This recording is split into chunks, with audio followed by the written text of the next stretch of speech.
Olá, meu nome é Leonardo Antunes, eu sou poeta, tradutor e professor de Língua e Literatura Grega na Universidade Federal do Rio Grande do Sul.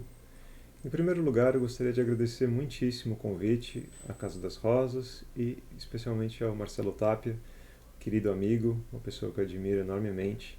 É um prazer muito grande poder participar desse espaço, mesmo que virtualmente, um espaço tão importante para a cena cultural de São Paulo e do Brasil inteiro. Bom, dito isso, eu quero mostrar um pouquinho da minha poesia para vocês, falar um pouquinho do meu trabalho. Começando pelo meu primeiro livro, João e Maria, Dúplice Coroa de Sonetos Fúnebres, que saiu em 2017 pela editora Patuá. Como o nome diz, são duas coroas de sonetos, uma sobre João, outra sobre Maria, brincando com esses dois personagens do imaginário popular, né? Só que com histórias que não são diretamente ligadas, a não ser pela temática bem pessimista e trágica dessas duas personagens. Eu selecionei só o primeiro poema de cada uma dessas coroas, né?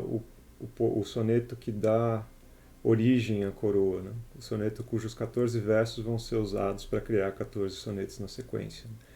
O primeiro soneto da sequência vai começar com o primeiro verso, vai terminar com o segundo. Depois o próximo vai começar com o segundo, terminar com o terceiro, assim por diante, até usar todos os versos do soneto base. Então, vou ler o poema para vocês. Ninguém soube o motivo ou a razão no dia em que João chegou cansado, depois de um turno duplo e um baseado, trazendo um 38 em sua mão. Não era o que esperassem de João, o moço sempre tão bem comportado, avesso aos maus costumes e ao pecado, assim como se espera de um cristão. Entrando em casa, foi de sala em sala a fim de despedir-se dos parentes, da mãe, da avó e da irmã recém-nascida. Então, depois dos beijos, veio a bala. Cravou a própria testa penitente, João com seu revólver suicida.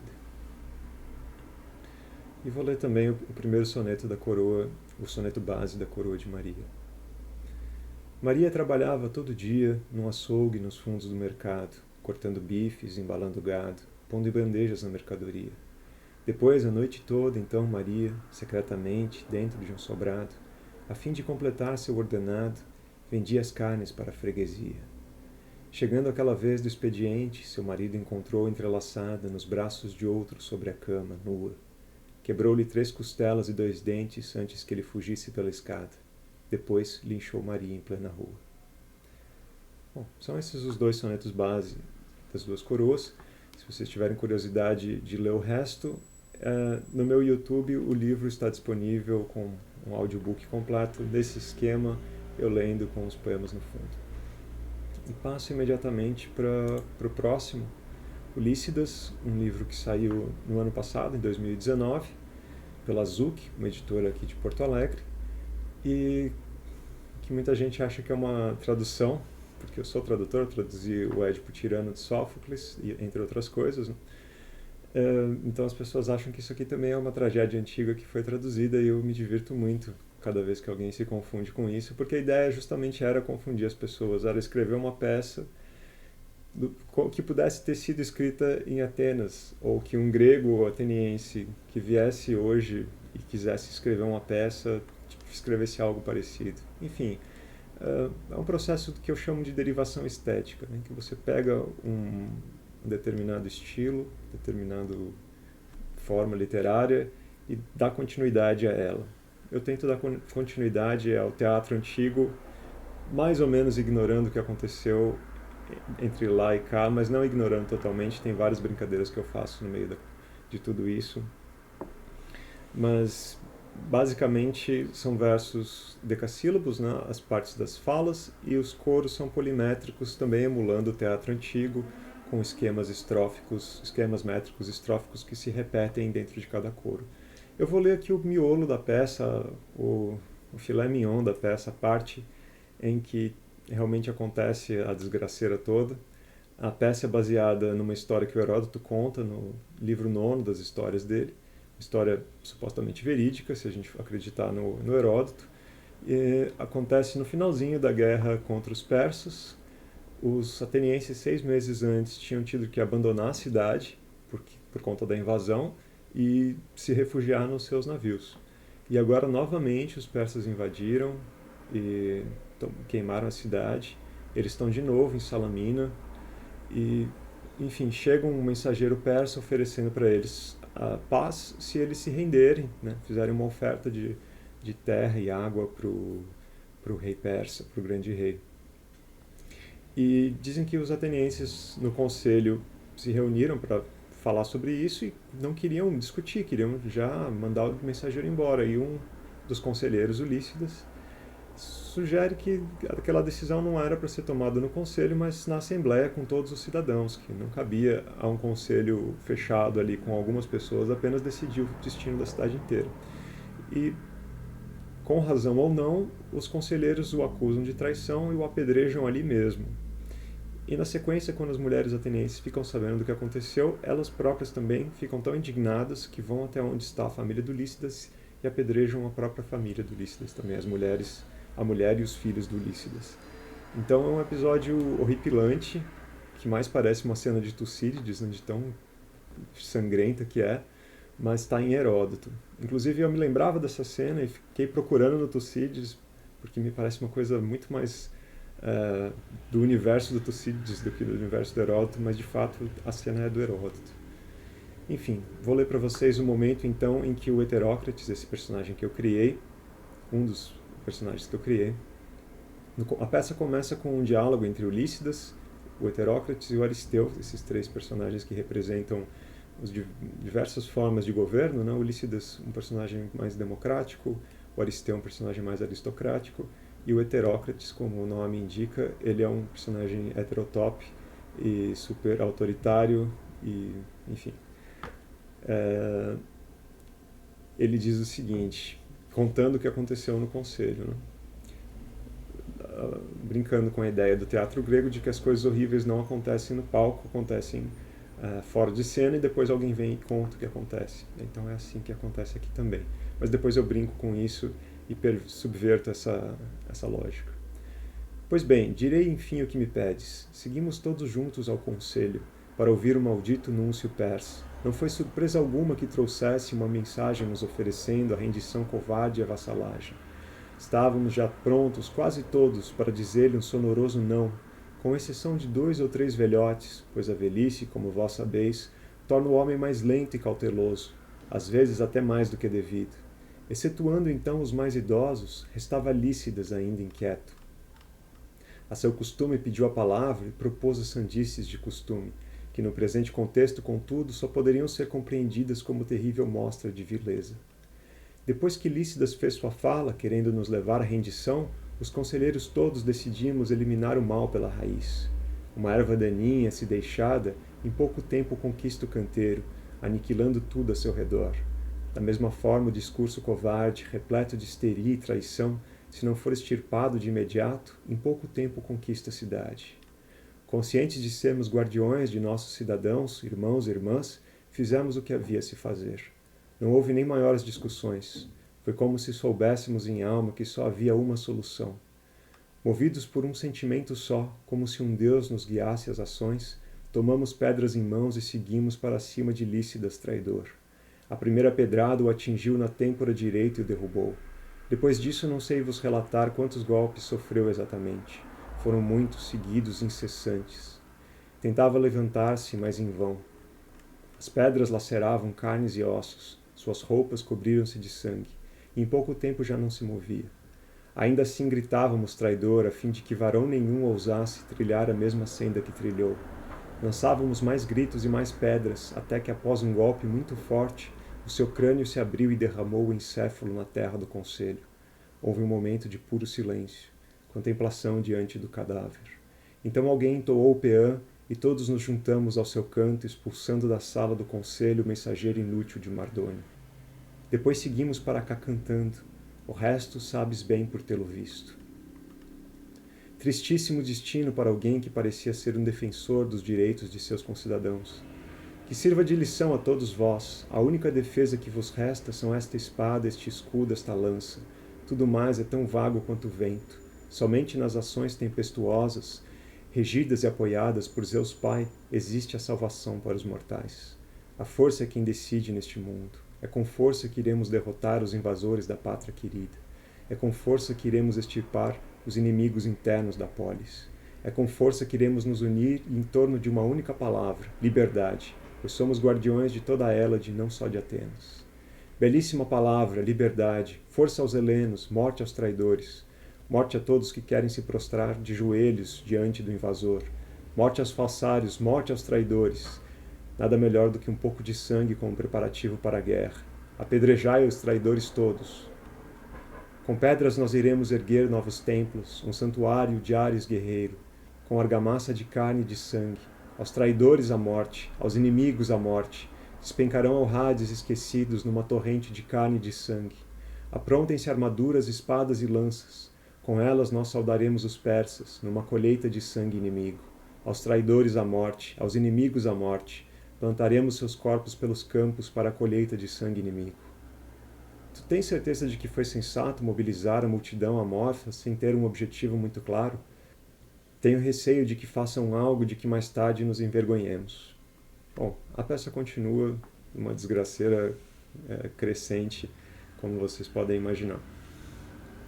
No início da peça, como eu mencionei, tem um diálogo entre essas personagens, né? O Aristeu, com um discurso mais aristocrático, Lícidas com um discurso mais democrático, e o Heterócrates com um discurso autoritário e centralizador.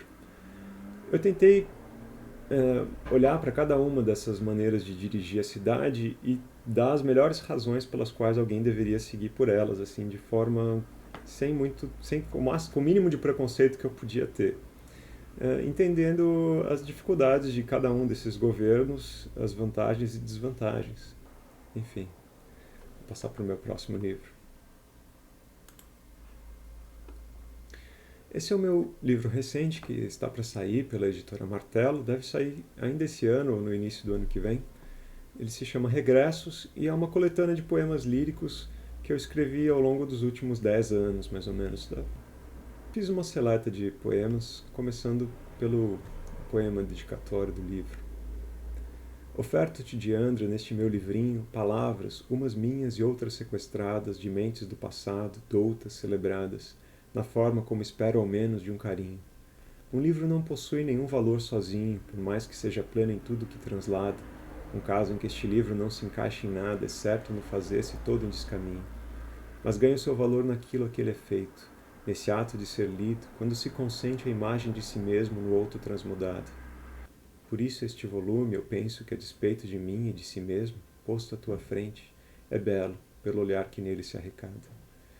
Bom, o livro se chama Regressos e é uma série de regressos de estilos diferentes e tipos diferentes. Em primeiro lugar, um regresso a poéticas passadas que eu visito, em especial a poesia grega, a poesia antiga, mas outras também, as formas fixas, temos um soneto aí.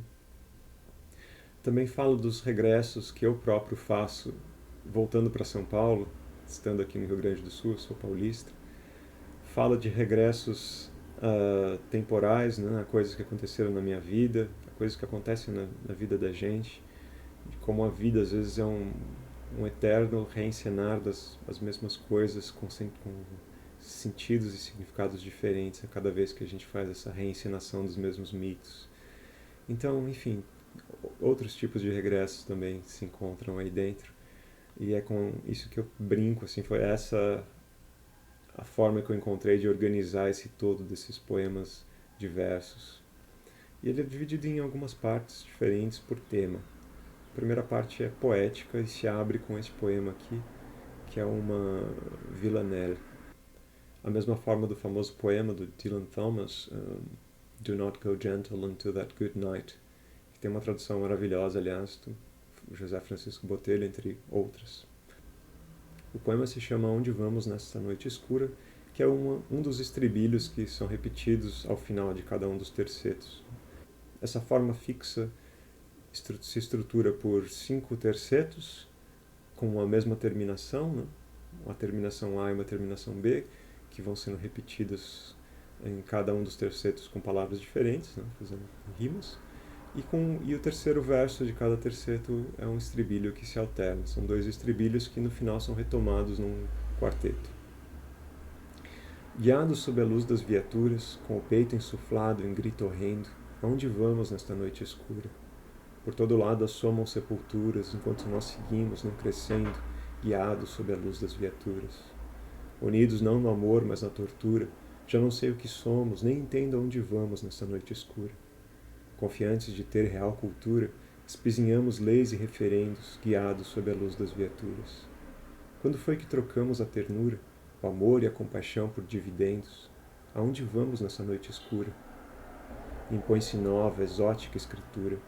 Não se pergunte, nem aos reverendos guiados sob a luz das viaturas, aonde vamos nesta noite escura.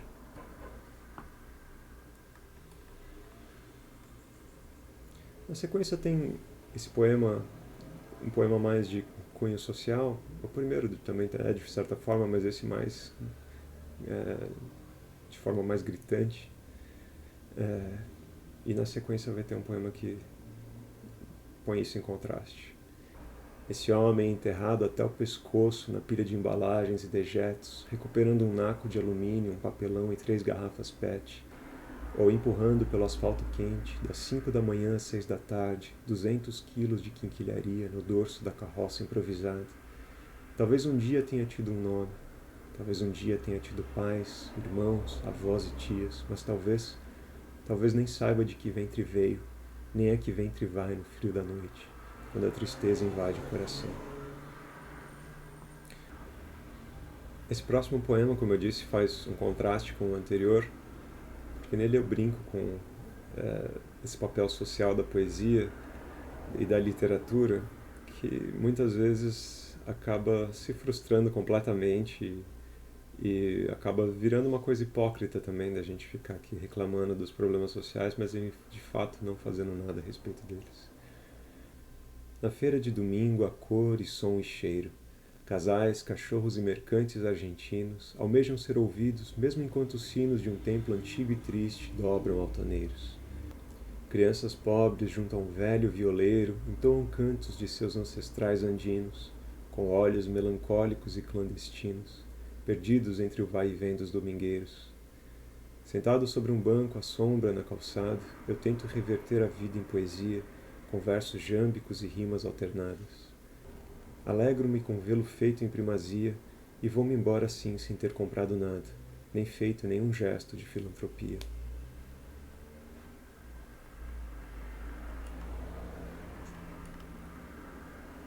Esse é o poema que dá nome ao livro, da seção Amor, Regressos.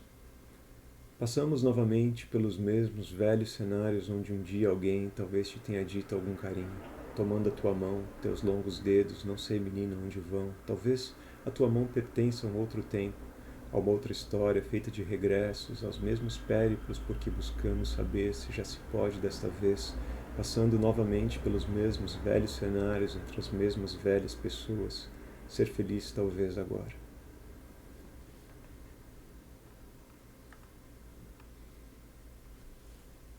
A delicadeza das coisas cotidianas. Um poema agora em verso livre.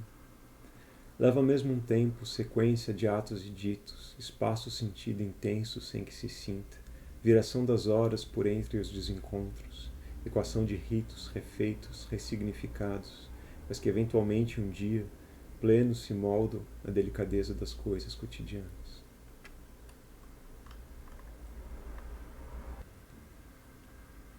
Esse poema é feito assim com inspiração no Cummings, um poeta de que eu gosto muito, e assim como a poesia dele, é um poema difícil de ler porque tem uma sintaxe fugaz, parece que é uma coisa e depois vira outra conforme você vai lendo e você não sabe muito bem o que se refere ao que, ou tudo pode se referir a tudo. Enfim, o poema se chama Te Vejo Agora Toda, que é o primeiro verso. Te vejo agora toda, manhã nascida do teu lado, se faz mais bela, forma de menina, de mulher, que pensa e age e luta, além da mera forma de menina, de mulher, mais bela manhã de todas as manhãs.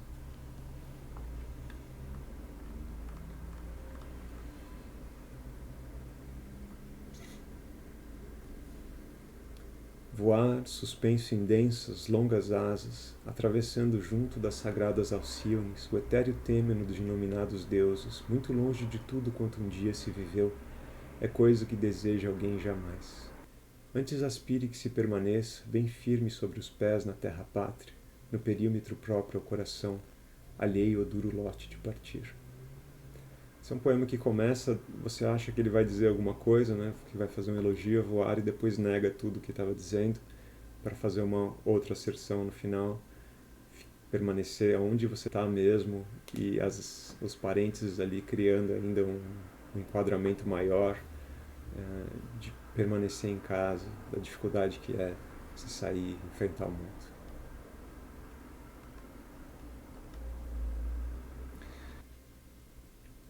Esse é um poema de que eu gosto muito e eu o fiz literalmente só porque eu queria fazer um poema com rimas internas variadas, num esquema que se repetisse e que fosse bastante difícil de se reproduzir várias vezes no mesmo estilo.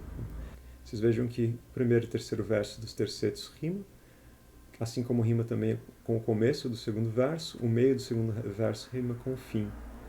E além de outras brincadeiras que eu faço aí no meio da coisa toda. A flor do campo se chama o poema. Não toques, filha, a flor do campo. Com quanto bela, dura nela tão pouco tempo o seu encanto. Ela amanhece assim, semelha a estrela d'alva, sem ressalva de ser inteiramente bela. Mas ao cair da tarde é fim da tinta de ében que se embebe, e como um sonho some extinta. É um poema que mais ou menos representa também a poesia lírica, né? Assim como nós a entendemos depois do romantismo, esse sentimento fugaz, esse poema curto e extremamente trabalhado com efeitos retóricos e poéticos que não tem como se sustentar nesse sentimento por muito mais do que um breve momento, assim como uma flor que floresce e já logo some. Próxima sessão, tempo. Esse poema brinca com os meus próprios regressos ao passado da literatura grega, onde a gente muitas vezes trabalha com fragmentos de um verso, dois, três versos, às vezes algumas palavras ou uma palavra só, ou algumas letras, né, dessa poesia que restou de forma tão fragmentária. E eu fiquei brincando com isso, de imagina se a minha poesia também um dia sobrevivesse só num único verso. Vivendo aprendo coisas dolorosas, se chama o poema. Vivendo aprendo coisas dolorosas, seria um bom final de um bom poema que há vários dias tento arquitetar, mas não consigo. Falta força, falta fôlego, perspectiva, algum sentido. Afundo-me em profundo descaminho. Talvez alguém pudesse, gentilmente, traduzir meu poema para o grego e perdê-lo em algum papiro roto, quase todo ilegível à exceção de um único brilhante verso meu. Vivendo aprendo coisas dolorosas.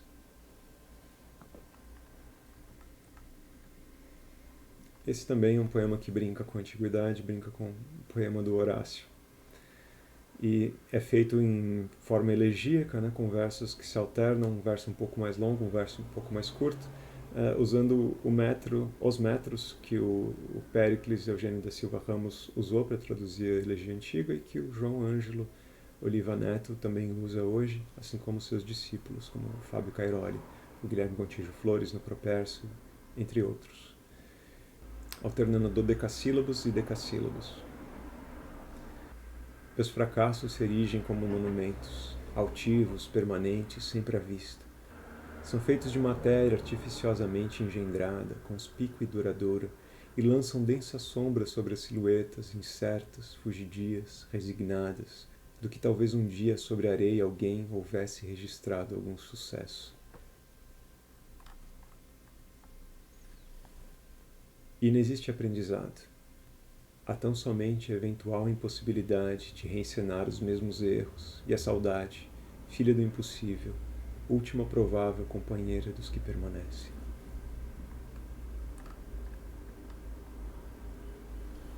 Logo será noite. Quanto viste, o quanto amaste, de quanto fizeste, ninguém jamais verá, ninguém o saberá, ninguém se lembrará. Essa é a última sessão do livro, Família, é a sessão mais longa também, em que eu falo mais detidamente sobre mim mesmo, sobre minha família, tem poemas para todo mundo, até para cachorro. Décima de não ser gaúcho, poemeto de alteridade. Eu não nasci no Rio Grande, jamais andei a cavalo, por isso mesmo me calo sobre a glória de quem ande. Ver como o pampa se expande infinito na campanha dá uma vertigem estranha em alguém que foi criado, desde pequeno, parado nas encostas da montanha. Aqui a terra é um destino. Se alguém puxa uma cadeira e te tisca da fronteira, jamais duvides, menino, do grande orgulho uterino que nessa origem se imprime. Mesmo que penses nos crimes com que esta terra foi feita, existe terra perfeita, existem homens sem crime. Eu sou paulista de origem, paulistano de nascença, do tipo que não dispensa pizza, garoa e fuligem. Eis a causa da vertigem que me causam as planuras. Fui criado na longura de Embu das Artes, caipira lá das chácaras Bartira. Origem não se rasura. Mas não sei dizer ao certo a identidade que tenho. Às vezes triste eu me empenho a me olhar de peito aberto, e quando mais chego perto de alguma definição, se afirmo com razão que ter nascido paulista me dá somente uma pista, a de eu não ser desse chão.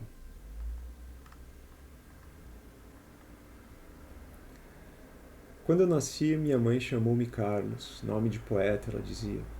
Porém, à exceção de minha avó, que às vezes me chamava de meu Carlos, não Carlos simplesmente nome, mas Carlos adjetivo, sinônimo suspeito de tesouro, em casa sempre fui Leonardo. No primeiro ano do colégio, eterno trauma, a professora fez-nos plaquetinhas, cada uma com um nome. Peguei a de Leonardo, que logo me acusou a professora de ter-lhe arrebatado o nome. Já havia um Leonardo, comunicou-me a mestra. Então, pelos próximos 10 anos, seria Carlos. Mas na verdade não fui Carlos. Jamais fui Carlos, nome de poeta. Fui Carlinhos, nome de sambista ou traficante. E fui Carlão, o borracheiro. Mas nesses dias frios, inóspitos, acordando cedo para trabalhar, às vezes pensativo a mim mesmo me digo: vai, Leonardo, ser Carlos na vida. Quem não sabe, meu nome é Carlos Leonardo, mas em casa ninguém me chamava de Carlos realmente. Esse é o poema que fecha o livro. Fala sobre as Chácaras Bartira, o bairro em que meus pais até hoje moram.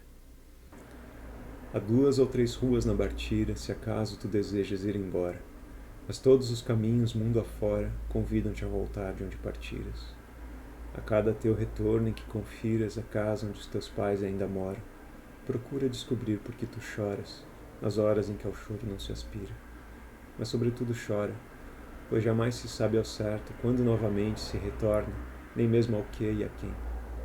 Existe no teu peito tão somente a certeza de a volta ser um bem que cura tanto quanto te desfaz. Bom, é isso que eu tinha selecionado para mostrar para vocês. Espero que tenha sido proveitoso. Acho que dá um pouquinho de ideia sobre o que eu gosto de fazer, o que eu escrevo. Atualmente eu estou traduzindo a Ilíada e compondo um poema épico de 10.000 versos chamado Miríade, que vão ser, na verdade, uma sequência de 100 poemas separados, juntados num blocão. 100 poemas de 100 versos, cada um com 10 estrofes de 10 versos de 10 sílabas. O poema todo é montado em cima do número 10. Está um pouco atrasado esse ano por conta da pandemia, o meu planejamento, mas é o que eu tenho feito ultimamente do meu projeto pessoal. E novamente agradeço muitíssimo à Casa das Rosas pelo espaço, ao Marcelo Tapia pelo convite e, enfim, espero que tenham gostado. Um grande abraço a todos.